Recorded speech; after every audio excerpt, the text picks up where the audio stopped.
राजा चक्रवेण ने सोना कर के रूप में, रावण तो कर आज दे ना कल दे, कर तो देना पड़ेगा, इतना बड़ा राजा और तेरे को कर दे देगा। रावण किसी को कुछ भी नहीं देता है। ऐसे भी मूर्ख जीव जी रहे हैं क्या? कबूतरों ने ध्यान ही नहीं दिया। राजा चक्रवेण की सौगंध है, बालू से, और जैसी लंका थी हूबहू वैसी ही लंका बना दी। उस बालू की लंका का वह हिस्सा ढह गया और रावण ने देखा तो उसकी लंका का वही हिस्सा ढह गया। जय श्री गणेश।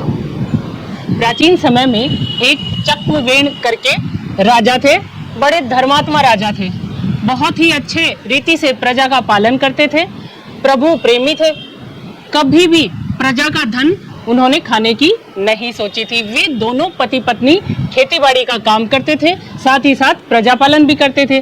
खेतीबाड़ी से जो उनके घर में उपज हो जाती थी उससे वो अपना जीवन निर्वाह कर लेते। इतना ज़्यादा कुछ उपज होती नहीं थी जिससे कि वो महंगे महंगे रेशमी वस्त्र या फिर हीरे मोती जवाहरात आदि ला सके। वो पहनने के लिए भी सूती मोटा कपड़ा यूज़ करते थे, रंग बिरंगे रेशमी कपड़े नहीं यूज़ करते थे।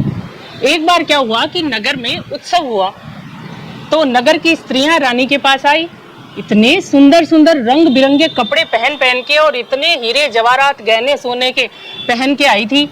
रानी ने वही मोटे कपड़े की साड़ी पहन रखी थी और श्रृंगार कुछ भी नहीं था। तो फिर उन्होंने बोला, महारानी हम इतने सुंदर सुंदर वेश में हैं, आप तो हमारी महारानी हैं, तो आप ऐसे कैसे रहती हैं? आपके पास भी अच्छे कपड़े अच्छे गहने तो होने ही चाहिए।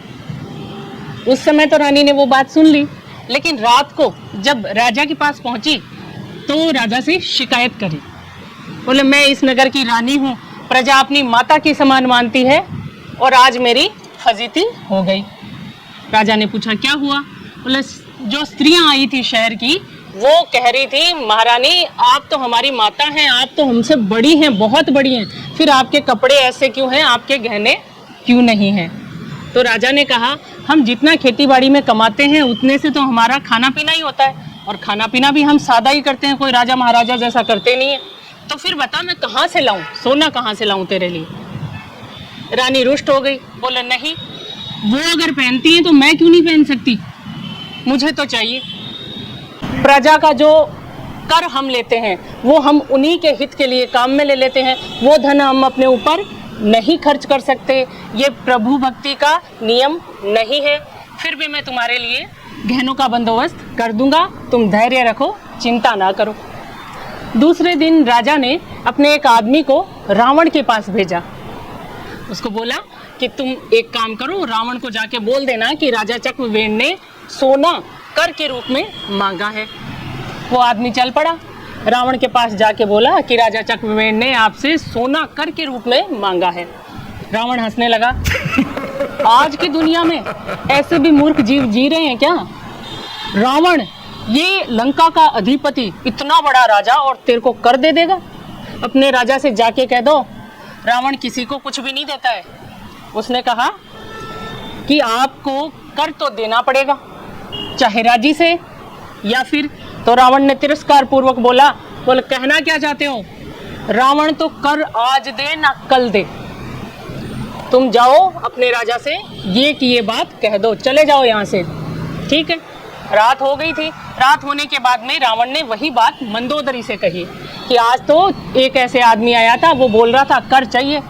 तो मंदोदरी ने कहा, आपने दे दिया ना, आपने मना तो नहीं किया ना? रावण ने बोला, पागल, दिमाग खराब हुआ है। मंदोदरी थी पतिव्रता नारी, जितना रावण नहीं समझता था वो उससे कहीं ज़्यादा समझती थी।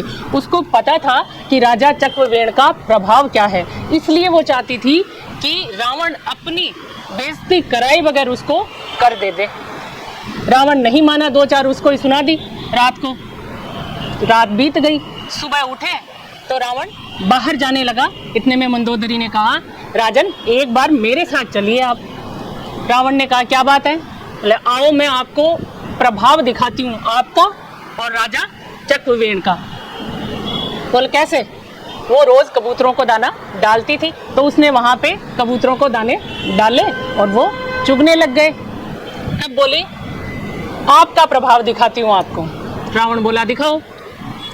तो मंदोदरी ने कहा, तुम सबको रावण की सौगंध है, अगर तुमने एक भी दाना चुगा कबूतरों ने ध्यान ही नहीं दिया, चुगते रहे। तो फिर मंदोदरी ने कहा, महाराज ये है आपका असर। रावण ने क्या पगली है क्या, ये जानवर है, ये पक्षी है, ये कोई इंसानों की भाषा समझते हैं क्या? इनको समझ में ही नहीं आया तो ये बंद कैसे करेंगे दाना चुगना? तो बोले ठीक है, मैं अब आपको एक तमाशा और दिखाती हूँ। रावण बोला दिखाओ।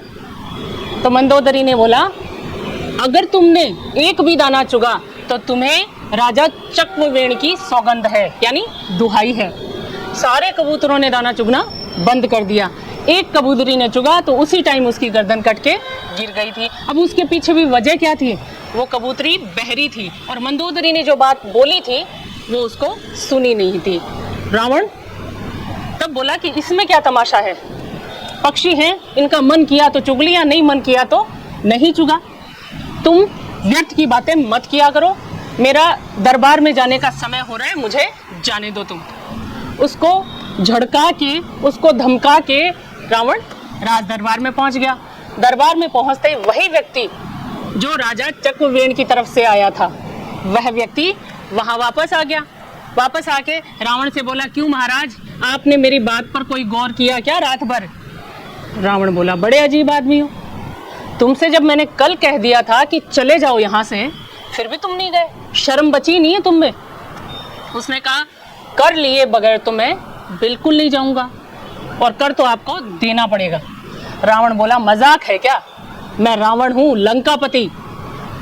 आज तक मेरी मर्जी के बगैर कुछ नहीं हुआ इस दरबार में, अब कैसे हो जाएगा? तब उस व्यक्ति ने कहा, आप मेरी मर्जी से एक छोटा सा काम करेंगे? बोले बता। आप समंदर किनारे चलिए।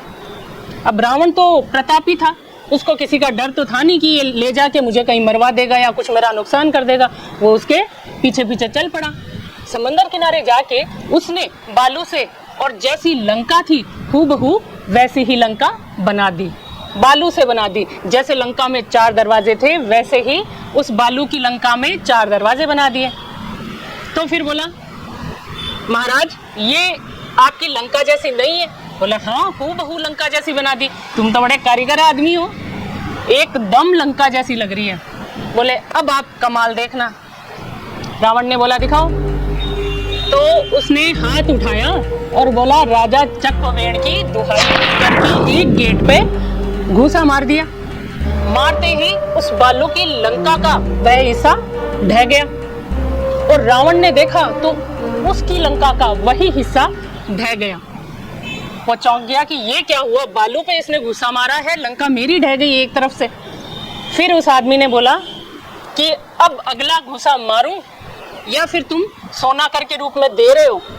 रावण ने बोला, अरे तू मत मार, तू छोड़ दे मेरी लंका को, मैं तेरे को सोना करके रूप में दे दूंगा, तू चुपचाप ले ले और यहाँ से निकल जा।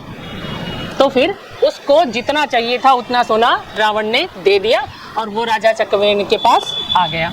राजा के पास आकर वो सोना उन्होंने उनको प्रदान कर दिया और हाथ जोड़कर अपने घर को चला गया।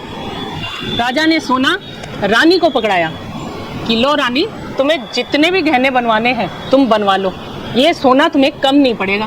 तो रानी ने पूछा कि भाई ये सोने की व्यवस्था आपने करी कहाँ से? राजा ने कहा, आपको क्या मतलब, आपको गहने पहनने हैं तो आप पहनो। रानी को बात हजम नहीं हुई।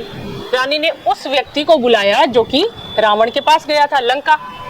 उस व्यक्ति से सारी बात पूछी तो फिर उस व्यक्ति ने बताया कि कैसे मंदोदरी ने चक्रवेण का प्रभाव दिखाया और कैसे मैंने चक्रवेण की दुहाई दी तो उसकी लंका का एक हिस्सा ढह गया। सारी बातें उसको विस्तार पूर्वक बता दी। तब रानी बहुत विस्मित हुई, उसका सिर चकरा गया और उसने सोचा कि मेरा असली गहना तो मेरा पति है, अगर वो मेरे सिर पर मौजूद हैं, अर्थात उनका साया मेरे सिर पर मौजूद है, तो मुझे किसी और गहने की ज़रूरत क्या है। इतना प्रभावशाली राजा है जो मेरा पति है, जिसने रावण को परास्त कर दिया और जो कि खुद नहीं गया था, सिर्फ उसके नाम ने रावण को परास्त कर दिया, तो फिर मुझे किसी गहने की ज़रूरत ही कहाँ है। ऐसा सोचकर रानी ने उस आदमी को बोला कि ये सोना लेकर जा और वापस कर दे रावण को, और ये कह दे कि राजा चक्रवेण ने ये सोने का कर स्वीकार नहीं किया और रानी ने अपनी पति की प्रतिष्ठा को बनाए रखा। तो इस प्रकार कई बार ऐसा होता है कि कोई व्यक्ति अपना प्रभाव दिखाता नहीं है, पर इसका मतलब ये बिल्कुल नहीं है कि वो प्रभावशाली नहीं है। ओम नमो भगवते वासुदेवाय नमः।